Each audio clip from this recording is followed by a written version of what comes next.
Okay. Yeah, responding to Broken Mac. Okay, I want to just respond to some of the things that people have said in response to my last video, Yep. where I basically said that the historical trend indicating that our exponential rate of technological progress is going to lead to the singularity in the near future, and I said that this is going to drastically change the game, that we are, Well, yeah, but okay. Singularity in the near future. What counts as near future? Is it 100 years? I mean, okay, well, let's just assume that it's like 10 years or maybe 20 years or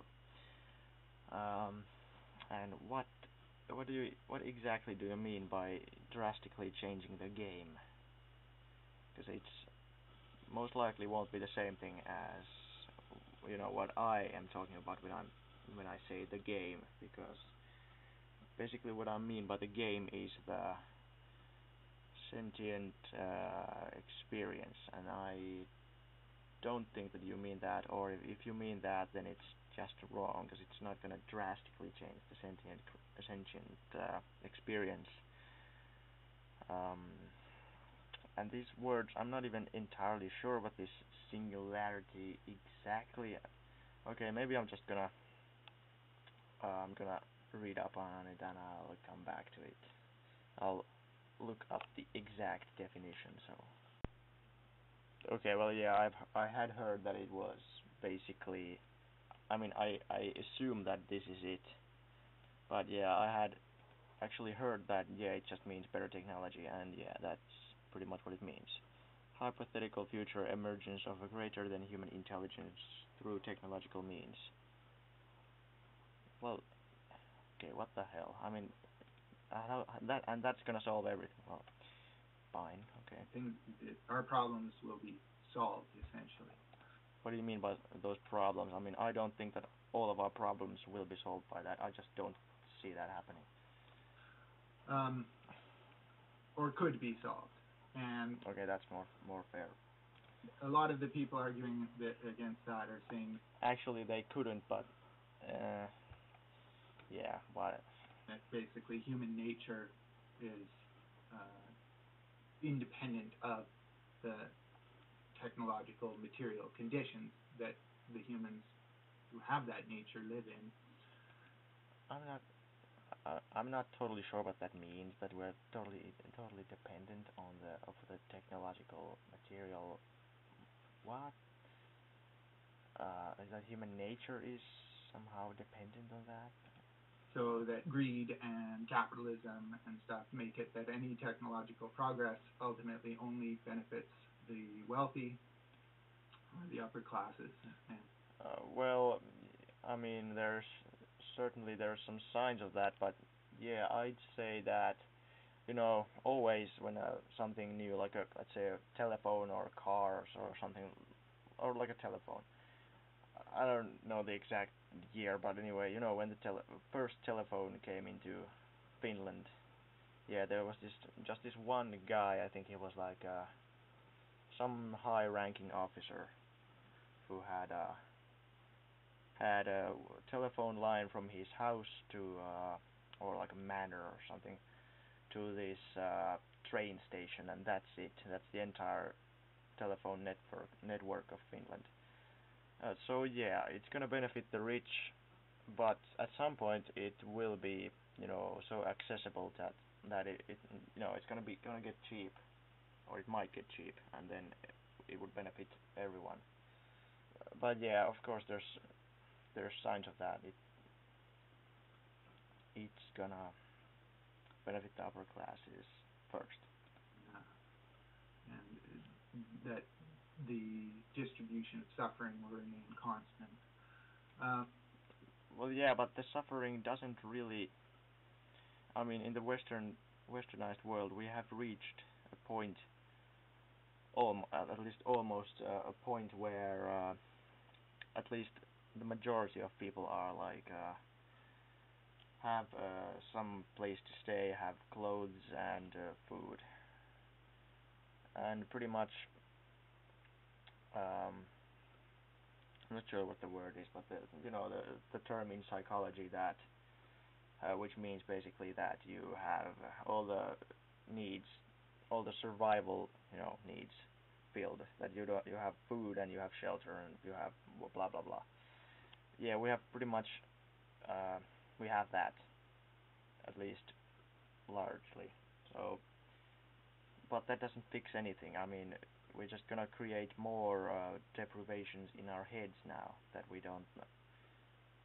Once we, I mean, our quality of our lives rises till we have gotten to the point where we have food and shelter and blah blah blah. And after that, it pretty much stays the same no matter how much money you have. I mean that's it's kind of been proven. So that doesn't have anything to do with technology. It just yeah. Mm. Some people get depressed over not having a TV, and some people get depressed because they don't have a five-dimensional 100-inch plasma TV. It keeps going on. I don't think that that holds true when applied to history. I take basically a Marxist materialist view of history Okay. and of human. By the way, I would like to know your political stance on, like, I personally am. I'm not. I mean, I am anti-capitalism, but I'm not like total communist. But I'm pretty much on the left. Nature and all technological advances, every time mankind revolutionizes their mode of production, we see that there is also a change in the social relations and the relations to that mode of production. And that's, you know, true of all aspects of human nature. No ideology is just held as an idea that is independent of the material conditions that give rise to that ideology. So, as an example, uh, slavery didn't end because people just uh, people's morality just evolved and grew to the point where they realized it was wrong. It didn't. I mean, for some odd reason, I thought that's pretty much exactly what happened. That they realized that these are human beings and we can't treat them that way. I mean, what is the alternative explanation? Slavery actually ended because capitalism uh, and wage labor proved to be more uh, efficient in producing the to meeting the needs. What? I mean, uh, so because wage labor was more efficient than free labor. Uh, how exactly does that work? I mean, for some reason, I just don't see that. I mean, if I'm like if I have like let's say an this huge plantation of something, let's say tobacco. For some odd reason, I feel that if I have to pay my workers, let's say whatever, $5 a day, uh, in the long run, it's going to be uh, more efficient if I don't have to pay them at all, or if I just have to feed them and the food costs like $1 a day or something. So how somehow I just don't buy that. That's because of that slavery actually ended because of capitalism. I mean, for I mean, you know, all this child labor and sweatshops and paying people ridiculously low wages is exactly because of capitalism. I don't. I mean, I seriously don't believe that. Of mankind. And so slavery was done away with and was replaced with wage labor. and the morality that we have, uh, where we view slavery as wrong, is something that happened as a response to the need, because we needed to meet our needs, and this mode of production was better able to meet our needs, and so we went with capitalism. Okay. What do you mean by our needs? I mean, what what's the difference between wage labor and slavery? I mean, what did they produce in wage labor that the slaves couldn't produce? And wage labor, but we then create an ideology and a morality to go along with that, and that's the same throughout history, whether it's child labor or the the way women's. So because child labor is less efficient than normal wage labor, we have decided that it's wrong.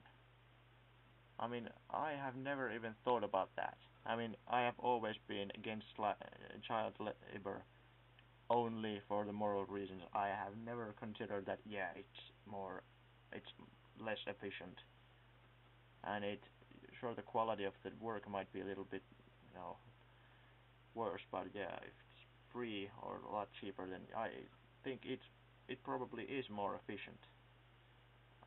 I don't understand this. Status in society, etc., etc. So as our mode of production changes, so too does our morality and our social relations. So, I think it's pretty much the opposite, that our morality changes and then we abolish slavery and blah blah blah. I mean, that just sounds pretty weird to say that. Yeah, we saw that it was less efficient, so we got rid of it. Do you think that, well, yeah, and there's clear indication that with our increasing technology, and I mean, do you mean that now that we have become to realize that factory farming is wrong, that we've realized that because it's less efficient, because it's totally certain that it is more efficient? Or are you saying that it is right because it's more efficient? This is just weird. So I think it's totally the opposite. First we decide that it's not moral, and then we change it. We don't first decide that it's less efficient and then change it, and then change the morality. Uh, in other words, our greater ability to meet the needs of mankind, so too is our growth in morality or progress and moral progress, and the way we treat each other, animals, etc. So, there's every reason to think that a completely revolutionary technology like what we're predicting will happen when we achieve the singularity, super intelligent machines, nanotechnology, mastery of genetic engineering, etc. That these, and let's be clear, these will basically mean the elimination of our old modes of production. uh, I don't really know about that. I mean, yeah, I'm skeptical. Like, if we have, let's say we had a machine that was as intelligent as a human, or let's even say that it's like twice as intelligent as a human being, how would that get rid of or like completely destroy our current mode of production? I'm assuming that that's wage labor. So, uh, what exactly would that do? I mean, sure, we could have like really intelligent robots doing our job, but I don't see how this intelligence thing is the key. They don't have to be as smart as humans to be able to do some jobs. They certainly don't have to be smarter than humans to perform some basic jobs. So, I mean, if they're more intelligent than human, yeah, I think. Why do they have to be so intelligent to completely revolutionize? Or maybe are you talking about that they maybe invent something totally new?